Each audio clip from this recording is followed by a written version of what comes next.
Hello and welcome to day 119 of the Orthodox Study Bible in 1 Year podcast. Today we'll be reading from the third book of Kingdoms, chapters 4 through 6, Psalms 101 verses 1 through 15, and Luke chapter 20 verses 1 through 26.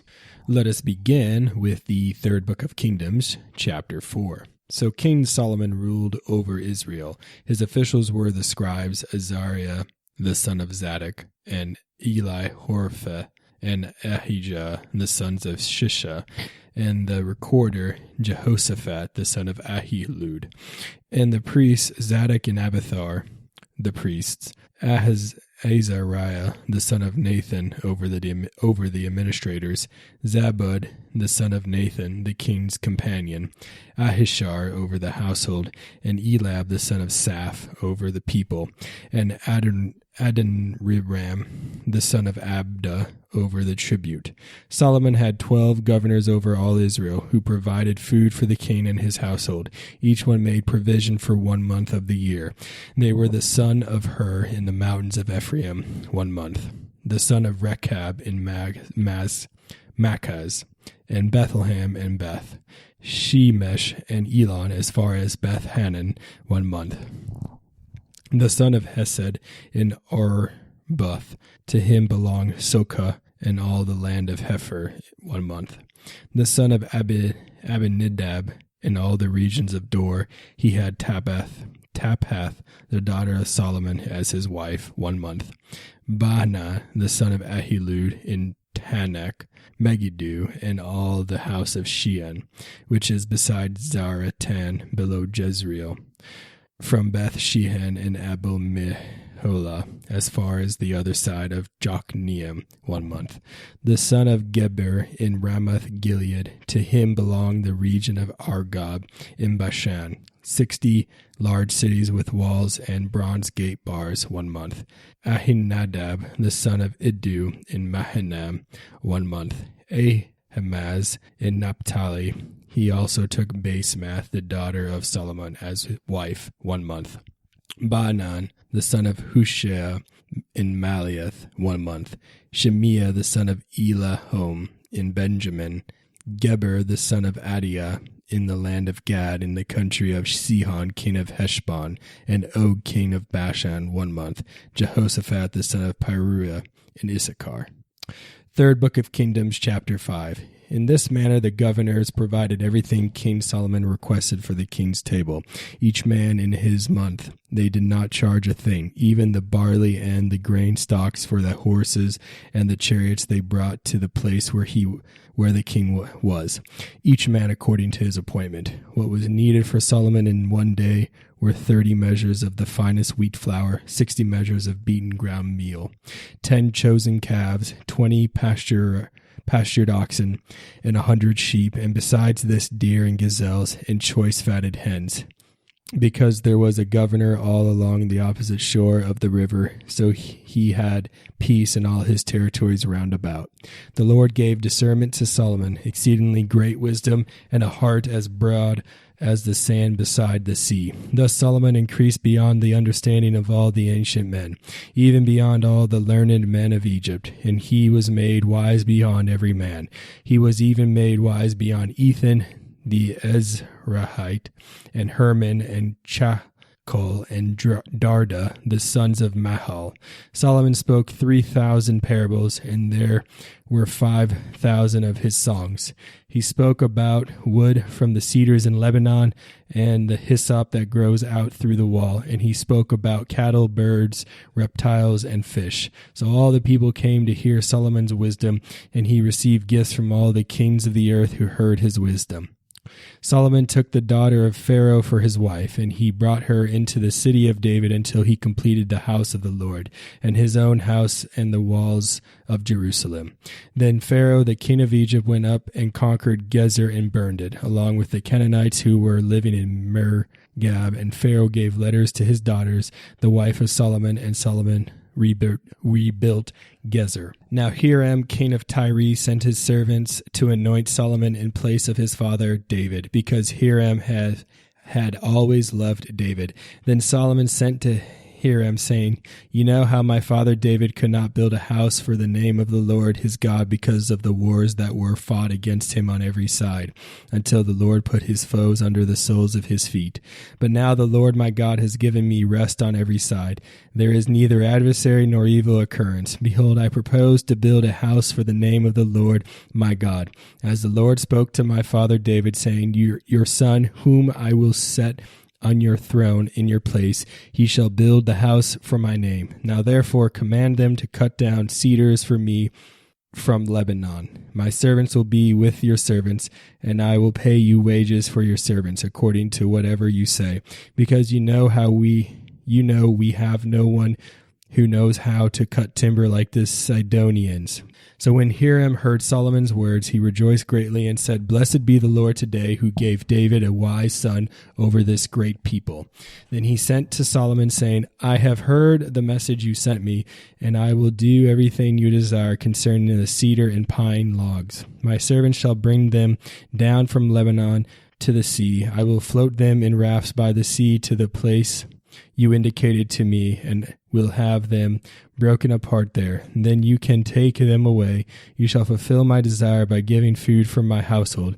Then Hiram gave Solomon cedar logs and everything he wished. Solomon gave Hiram 20,000 measures of wheat as food for his household, and 20 baths of pure olive oil. Solomon gave this to Hiram every year. So the Lord gave Solomon wisdom as he had promised him, and there was peace between Hiram and Solomon, and the two of them made a treaty together. Then the king raised up a labor force out of Israel, and the labor force was 30,000 men. He sent them to Lebanon, 10,000 a month in shifts. They were in Lebanon for 1 month and at home for 2 months, and Adoniram was in charge of the labor force. Solomon had 70,000 who carried burdens and 80,000 who quarried stone in the mountain, with an additional 3,600 from the chiefs of Solomon's deputies, who supervised the people who labored in the work. They prepared the stones and the trees in 3 years. Third Book of Kingdoms, chapter 6. In the 440th year after the children of Israel came out of the land of Egypt, in the 4th year of Solomon's reign over Israel, in the 2nd month, the king issued a command, and they put great costly stones into the foundation of the house. These stones were not touched by an axe. The sons of Solomon cut them, and the sons of Hiram placed them. In the 4th year he laid the foundation of the Lord's house in the month Nisan, the 2nd month. In the 11th year, in the month Bul, that is the 8th month, the house was completed according to his every word and his every mandate. Now the house King Solomon built for the Lord was 60 cubits in length, 20 cubits wide, and 25 cubits high. The vestibule in front of the sanctuary of the house was 20 cubits long across the width of the house, and the width of the vestibule extended 10 cubits from the front of the house. He built the house and completed it. He made hidden windows from which to look from the house. Against the wall of the temple he placed beams all around, against the walls of the temple and all around the sanctuary and inner sanctuary. He also made side chambers all around it. The lowest side chamber was 5 cubits wide, the middle was 6 cubits wide, and the third was 7 cubits wide. For he made a space around the outside of the temple, so the support beams would not be fastened into the walls of the temple. When the temple was being built, it was built with stones finished at the quarry, so no hammer or axe or any iron tool was heard in the temple while it was being built. The doorway for the lower side chamber was on the right side of the temple. They went up by spiraled stairs to the middle story, and from the middle to the third.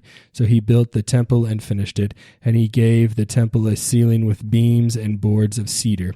He built the bonding of the superstructure to the foundation throughout the entire temple.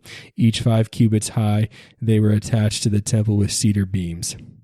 Then he framed the inside walls of the temple with cedar boards, from the floor of the temple to the ceiling. He paneled the inside with wood, holding it together with wood from within.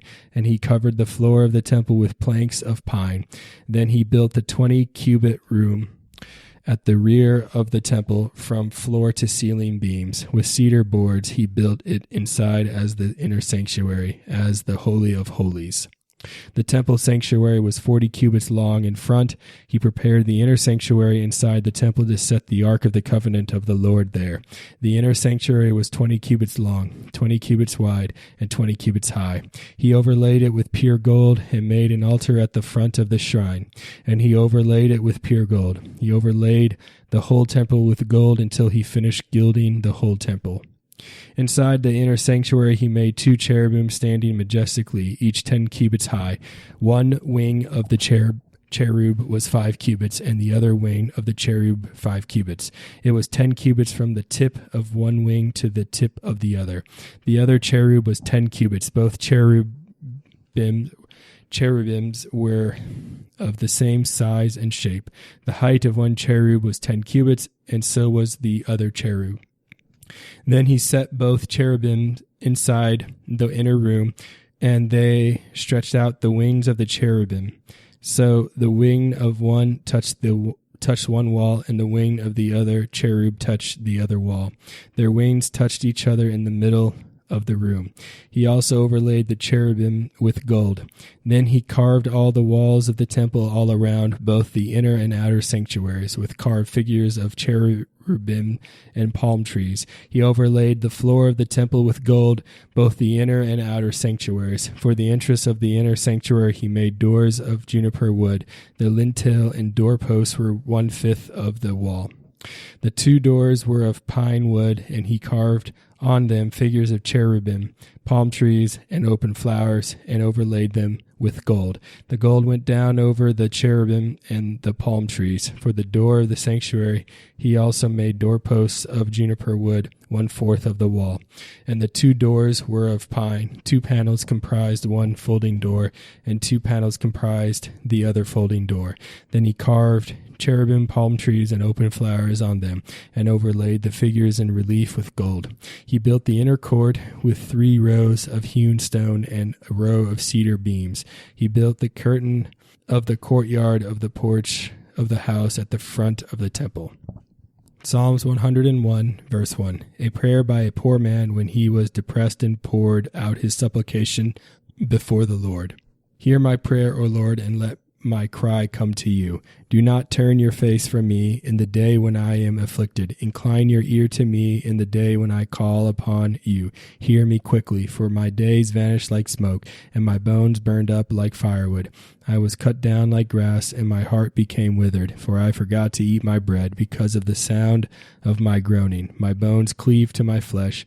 I have become like a pelican in a desert. I have become like an owl in a ruined house. I kept watch and have become like a sparrow alone on a housetop. My enemies reproach me all day long, and those who praise me swore against me. For I ate ashes like bread, and mixed my drink with weeping because of the wrath of your countenance and your anger. For you lifted me up and broke me down. My days were far spent like a shadow, and I am withered like grass. But you, O Lord, remain forever, and your remembrance is from generation to generation. When you rise up, you shall have compassion on Zion, for it is time to have compassion on her, because the time is come. For your servants took pleasure in her stones, and they shall have compassion for her dust. Luke chapter 20, verse 1. Now it happened on one of those days, as he taught the people in the temple and preached the gospel, that the chief priests and the scribes, together with the elders, confronted him, and spoke to him, saying, Tell us, by what authority are you doing these things?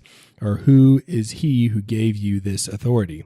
But he answered and said to them, I will also ask you one thing, and answer me. The baptism of John, was it from heaven or from men? And they reasoned among themselves, saying, If we say from heaven, he will say, Why then did you not believe him? But if we say from men, all the people will stone us, for they are persuaded that John was a prophet. So they answered that they did not know where it was from. And Jesus said to them, Neither will I tell you by what authority I do these things. Then he began to tell the people this parable. A certain man planted a vineyard, leased it to vine dressers, and went into a far country for a long time.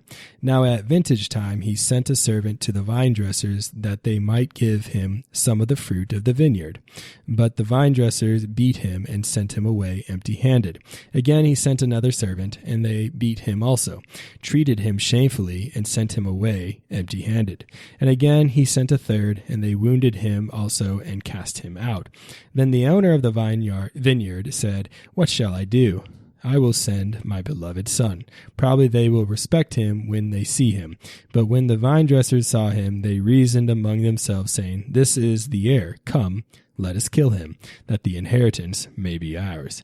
So they cast him out of the vineyard and killed him. Therefore, what will the owner of the vineyard do to them? He will come and destroy those vine dressers and give the vineyard to others. And when they heard it, they said, "Certainly not." Then he looked at them and said, "What then is this that is written?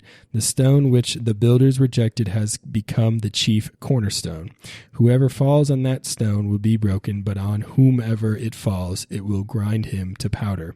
And the chief priests and the scribes that very hour sought to lay hands on him, but they feared the people. So they watched him and sent spies who pretended to be righteous, that they might seize on his words in order to deliver him to the power and the authority of the governor. Then they asked him, saying, "Teacher, we know that you say and teach rightly, and you do not show personal favoritism, but teach the way of God in truth. Is it lawful for us to pay taxes to Caesar or not?" But he perceived their craftiness and said to them, "Why do you test me? Show me a denarius. Whose image and inscription does it have?" They answered and said, "Caesar's." And he said to them, "Render therefore to Caesar the things that are Caesar's, and to God the things that are God's." But they could not catch him in his words in the presence of the people, and they marveled at his answer and kept silent. Thank you for joining me on day 119 of the Orthodox Study Bible in 1 Year podcast. Tune in next time for day 120.